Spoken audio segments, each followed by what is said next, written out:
Good morning, everyone. I'd like you to know that I was bamboozled by my mentor and Arlene to do that rap. I did not originally plan to do that. That was something that I put together for an Ignite Lean presentation for my black belt back in Denver. So there it is.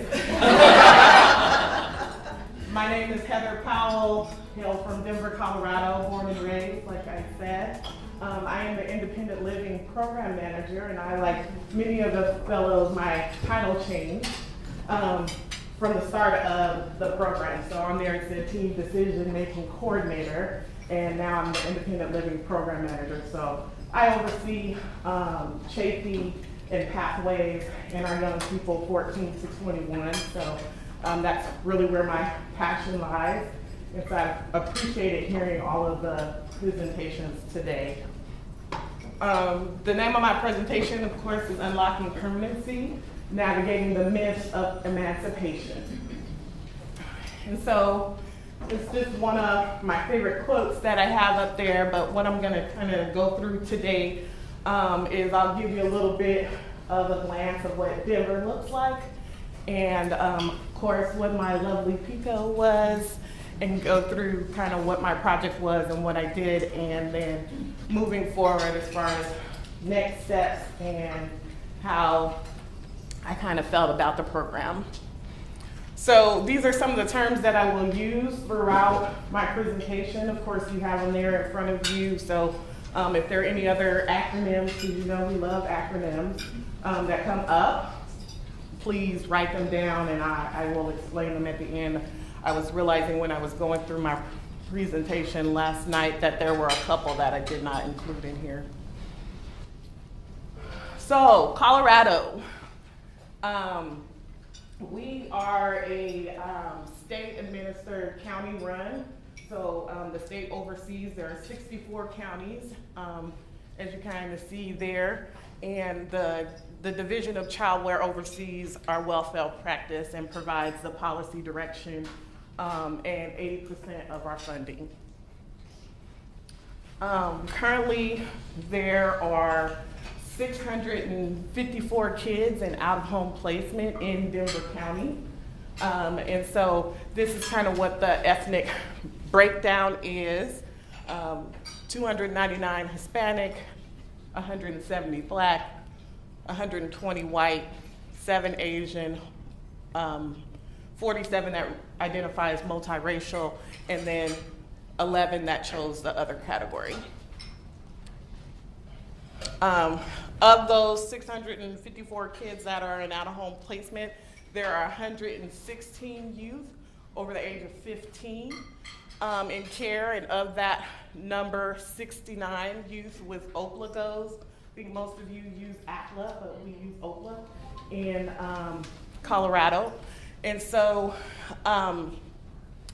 in this chart, it shows congregate care in a family-like setting. And so really, in Denver, we had a push for the reduction of congregate care. And so those numbers reflect, for just that last term I'll go over, there's about 79.6% of those kids that are in out-of-home care, they're in a family-like setting. And then there is 14.1% that are still in congregate care, so like group home. We closed a lot of the TRCCF levels of care. We have no PTRCFs in Colorado available, and so with the Families First legislation coming, we've really been working hard to get that going and partially use permanency roundtables to push that and finding permanency for youth in Colorado. So, what was the problem? Like many of you, that Pico got me, and I had to change it up a couple of months into it. Sharon Lynn, why she calls me the wise one, she is definitely the wise one. And it's interesting for her to say how much, I have my data ready, because she knows I have a hate-hate relationship with data. And I continuously tell her that is not my thing. But it is a necessary evil. And so when I first started, I was in the weeds, and it was too big. I kept making it too big, and because there's so many levels and layers to the topic and what I wanted to address. And with me changing positions and being in the position for the Independent Living Program Manager and running those things, I came at a closer glance of it, and I had all of these things and ideas of how to push that for kids. So originally my question was, if children ages 14 to 21 who have been in out-of-home placement for a year or longer receive education about and are connected to resources available to support them after they leave the system, compared to children who achieve legal permanence without additional education or support, what type of entitlements would youth be accessing when leaving the system? Will there be an increase of awareness, knowledge, and intent to access resources available to youth and the families that support them when exiting the foster care system? Mouthful, right? Very lofty goals. So kind of tweaked it a little bit to make it smaller and more manageable to, if stakeholders, foster parents, kinship providers, caseworkers, judicial partners, and youth receive education about and are connected to resources available to support youth exiting the foster care system, compared to stakeholders who do not receive education, will there be an increase of stakeholders' awareness, knowledge, access, and intent to access more of permanency resources available to adolescents ages 14 to 21 exiting the foster care system? So tweaking it a little bit to make it more about the education of resources versus the outcomes of legal permanence, because of course we didn't have enough time to get that data. So a little bit about why I chose that as my goal. As I said, prior to this role, I was a facilitator, so I facilitated family engagement meetings, but was also the lead permanency roundtable worker, so kind of pushed that process in Denver County since 2010. And running those meetings, a lot of times what come across the table for youth is they would have to choose between permanency and resources. What do I mean by that? A lot of professionals with all of our knowledge tend to say after a certain age for the youth, oh, you need to stay and care so you can get these entitlements, as opposed to you need a family and be connected to people because that's what's going to support you. So it's not going to matter if you have CHIP-D. When you exit the system, if you don't have support and a forever family to belong. Yeah. So, right? So from the mouth of babes, I really, the story yesterday from Kim really resonated with me, and I also shared with her because in facilitating those meetings, I recall 2 years ago when doing a closing permanency roundtable for youth with all of her professionals sitting at the table. She was turning 21. We had to close her case. And she told us, y'all made me homeless. And I was better off with my family who abused me. That was a gut punch to me, and I didn't make it to the bathroom, tears streaming down my face, because she was right. We had failed her, and we're getting ready to push her out of the door, and she had no resources or support. So that stayed with me. I'm typically not able to say it again without getting emotional about it, because we get it wrong a lot, and so much want the opportunity to get it right. There was another youth that when I was a caseworker and started 13 years ago, he was one of our legacy kids, meaning that he had been in the care of us for 10 years or more. when asked about like who his emergency contact would be, he got very emotional and yelled out, "A building raised me. I don't have anyone." And so that really drives me on this work and why we must do better. So when I talk about myths of emancipation, is my experience in Colorado, there's a lot of myths out there of what people think about for children, our teens, right? When they move and we couldn't find adoption and we don't know where for them to go, they're like, oh, you're just gonna get an emancipation goal and all of these services are going to magically come. Not thinking of, if you have children, you don't tell your 18-year-old, you're emancipated now. Go forth and be productive, right? Who says that to anyone? But that's the language we speak as social workers. Check the box. That's the track you on now, kid. Good luck to you. You know, call me if you need something, right? And so, reviewing the literature, there was a great article about emancipated youth, but statistics tell us that when giving youth an emancipation goal, there are lower rates of high school graduation, a decreased likelihood of obtaining secondary education. So those entitlements that we're fighting for them to go to college, they don't go to college, right?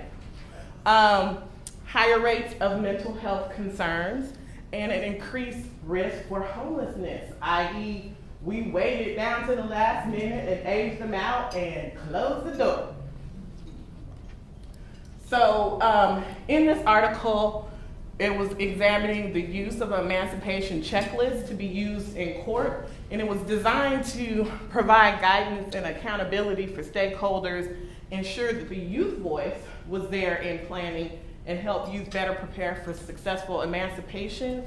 We did used to, like back in the day, use an emancipation checklist in Denver. We have benchmark hearings in Denver that start at age 16 to kind of go through the emancipation checklist. And so on there are things like if they have their vital documents, if they know how to access medical resources, if they have mental health in place, who are their emergency contacts, and what that looks like for them.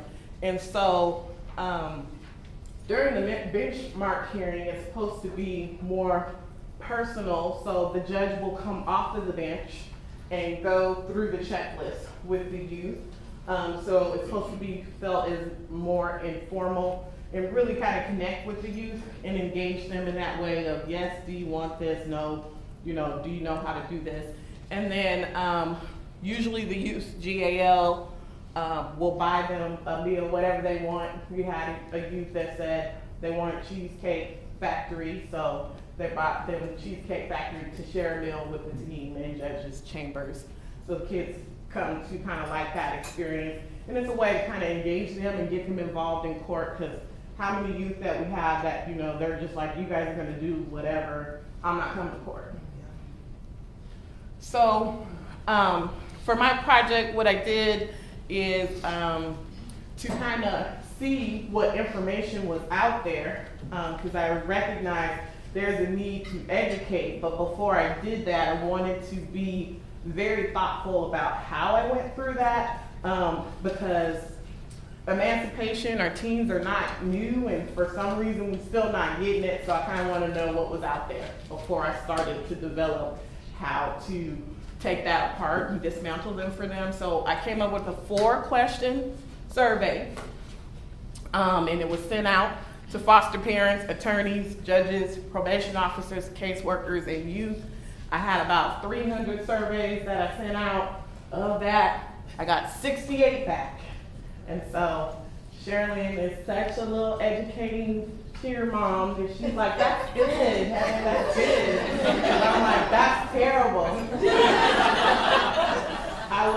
It did not dawn on me to bribe them like, that's brilliant. You know, I certainly will do that next time.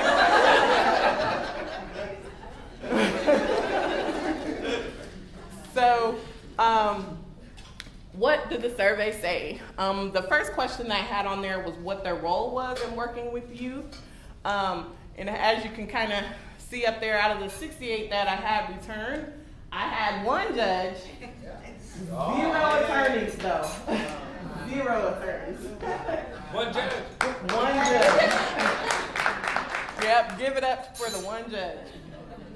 And so, as you can kind of see, caseworkers, 37 caseworkers responded, which was great. And then kind of I like that 10 foster parents responded.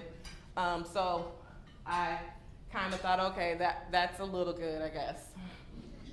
I'll take it. So my second question was, as a stakeholder, do you believe it better for a youth to age out of the system or to achieve permanency? And so as you can see, most people said 80% to achieve permanency, but it's that 20% that I was worried about that were neutral on it. So they didn't really answer our no, which is very indicative of who we have in our workforce and serving our youth.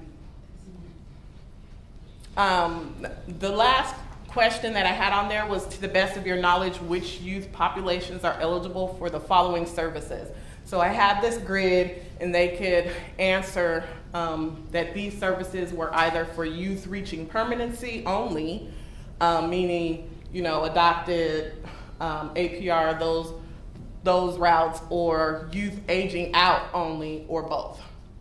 And so it was kind of a little bit all over the place, but telling that the youth aging out numbers only were pretty high in all of those areas, hence where those myths come from about what kids that have just been in care can and cannot receive. So what did that mean to me?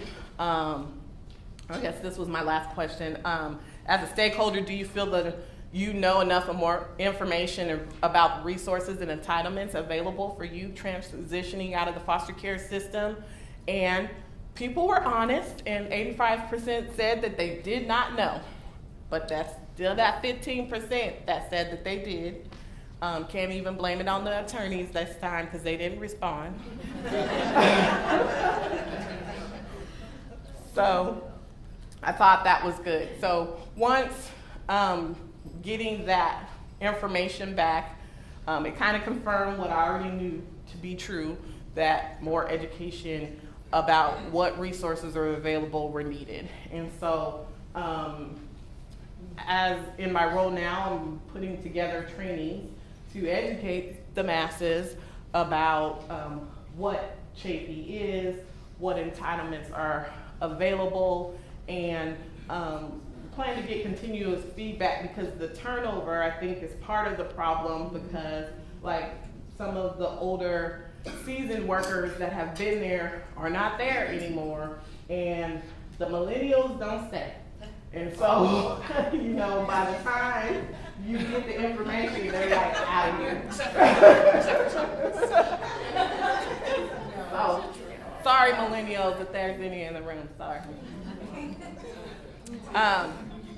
And so I wanted to get continuous feedback, just really checking in with them and what people know. And that data collection, so my hate relationship with data, but using it in a different way to kind of drive the practice, because the numbers don't lie and we need to pay attention to them. And so I am going to revive at my agency, because the Emancipation checklist, they haven't used it in years, probably since I did case carrying work. So I'm going to revitalize that and bring it back as a tool for not just our workers, but also community partners. And so I will train judicial partners, meet with CASA and our other providers to kind of really educate people on what that is, what they should be looking for every time. I will create a one-pager just that kind of gives the small glimpse of what it is in one place, so people can see, to hand out at family engagement meetings, for youth to have, for workers to use when they're going out on home visits to engage their youth. And then I've also created a guide in partnership with other facilitators and professionals across our state. We came together to put together some of these to dispel the myths. And like I said, it's called the Pathways to Permanence. So it's like a grid that gives adoption, like if you return home, APR, it has all of those things, and then it kind of says what youth are available for, because I kind of found that in some of those meetings, adoptive parents, for example, that was a barrier for them for adoption, because they were worried about how they would send the kids to college. So being able to hand them literature so they can see what the kids actually can get, and they can still go to college because they can still get that Pell Grant. They're still eligible for these things if they adopt the seed. In Colorado, there are changes to our volume 7 rules that are coming that I was super fired up about. Is our Chafee age is being extended to 23. You know, that's something that's slowly moving across all of the states. That has not changed just yet in Colorado, but hopefully by 2020 it will be put into practice, which I think will be very instrumental from us having not keeping kids in care to get those services, because I feel like by the time our kids are about 21, by the time they realize what benefit Chafee is, and by then they can't get any help, so that extension would help. And then they're going to extend the educational training voucher until 26, which is that college money that people think that Chafee pays for, because they're like, oh, you need Chafee because they pay for college. And like, Chafee does not pay for college. It connects you to resources that will get you to college. And so that's a change that's good. In Denver, I really have been working on with the permanency roundtables and just in my program, a practice shift. I always start my trainings begin with permanency in mind, because I think like you have intake workers, you have people that, the child protection workers that are like, oh, I don't work with you. I don't do that, so it's not necessary for me to engage that doesn't belong to me. But the first time you touch the family, our opportunities, our kids are telling you like they're connected to families. We know that they go back to these families and there's information there. And so who the child considers to be family, oh, they're not appropriate, so we ruled them out. And, you know, looking at what was a worry at 6 and what's a worry at 16 does not look the same. So really trying to say that over and over again for people to get that the first time you touch the child, you need to keep that thing in mind, and that it's not better for kids to stay in foster care. We do a terrible job raising kids. And so to get entitlement. So kind of some of my reflections in doing this program, I am thankful for this opportunity. I have really pushed myself to limits that I didn't even know that I had some more. I have changed my perspective on data, and now I have a love-hate instead of a hate-hate relationship with it. But really kind of just changing my mindset on how you use the data in the relationship with the data. I always thought that, you know, numbers, people, you can make numbers look like anything, but, you know, I'm an engagement person. I like to engage, and, you know, tell me how those numbers happen in real life. Like, that's been my thought process. But then in seeing, if you kind of change that in how I present that to people, that I could utilize those numbers to help that impact in life. So that was something that I was really happy about. And then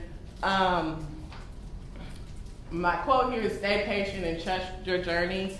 I think like a lot of you, we have so much on your plate, and putting this program on my plate at the same time I was taking over the IL program manager position And my supervisor thought it'd be fun to push me to do the black belt training. It was like, go, Heather, go. And so I was doing all these things, but realized, that is leadership. And I was like, there's a method to my madness. So taking all of that on, it kind of layered up and helped me to see that I would be able to use all those tools. And so now I'm ready. And so in listening to all of you over the past couple days, I was feeling like, dang, I didn't really get anything accomplished here, because I do feel like I'm at the beginning of my work. Like, my work has just started, and that is true, but I have done a lot of the legwork to put the tools in place to get going, and so